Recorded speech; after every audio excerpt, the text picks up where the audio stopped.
Do you remember when you were first diagnosed? Do I remember when I was first diagnosed? Yes, absolutely. It's something that I try not to think of too often, but I certainly I remember the moment. And what were you angry, upset, frustrated? What were you feeling? So when I was first diagnosed, I don't. I was more confused than anything else. Yeah. I had really been struggling in school, so much. To be clear, I was diagnosed in the fifth grade, and I hadn't really felt any success up until that point. I couldn't read, and I remember very distinctly going with my parents to do these, days of testing. And when I finally got the results back, the diagnosis of dyslexia and ADHD, while I think many people probably perceive it as helpful because oh, this is what I have. The reality is, I was like, these are two words I don't know, and they don't sound like exciting words. What would have been helpful is if I had known just like one other person who maybe was just like a little older who also had dyslexia or ADHD, but I didn't know that. So I think it was years later when I really appreciated the diagnosis, and I think the diagnosis is really important. But that first label was really just a lot of confusion. I guess your parents found out more first, and then they told you when they got the results. Is that how it worked? I remember being in the room actually, but I think my mom's a teacher. She's still a teacher actually, and so I think she probably had a better sense of what it meant. But I think they were nervous too. I think at the time I was born in 1980, so thankfully a lot has changed. There's a lot more understanding, but still, even though she was a teacher, and you just want your kid to have like a really straightforward and easy life. Yeah.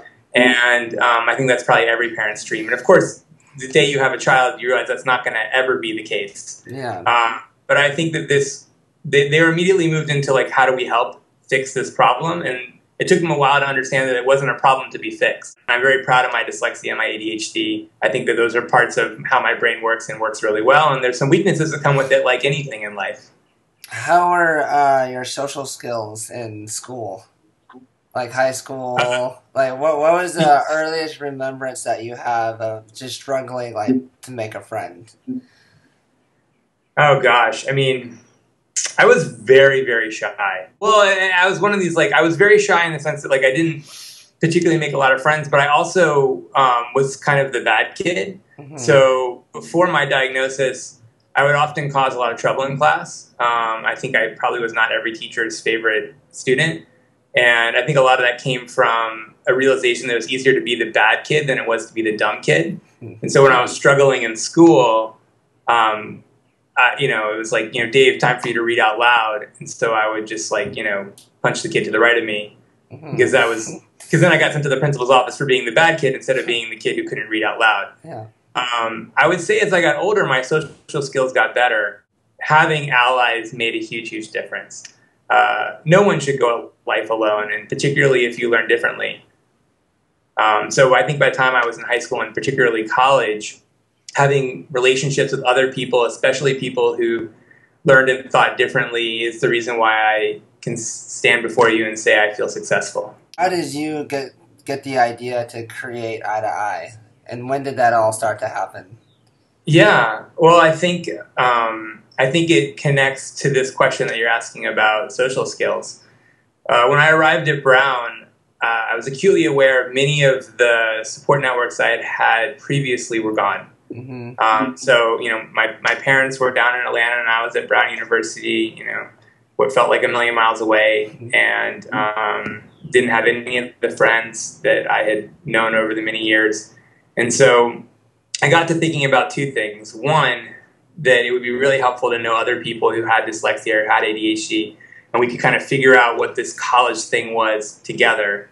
And two is that, there was something that was always lacking in my youth, which is I didn't know not even one person who had dyslexia and had been successful in college.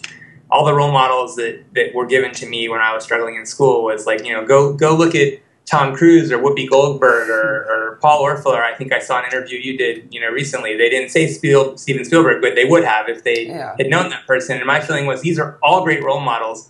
When you're in fifth grade, what you really want to know is someone who like did high school. Mm-hmm. And I thought to myself at the age of 18, well, okay, I have this finite window when I'm like cool in the eyes of a little kid and am in college. Mm-hmm. And so I may not know college yet, and my friends here are going to help me figure it out together, but I could definitely go and help a fifth grader and say, hey, buddy, I know that spelling test is going to be tricky, but I'll tell you how you get through it. And some of the stuff that we teach now in the I curriculum was actually kind of built into, I think, my own DNA as a learner at the age of 18.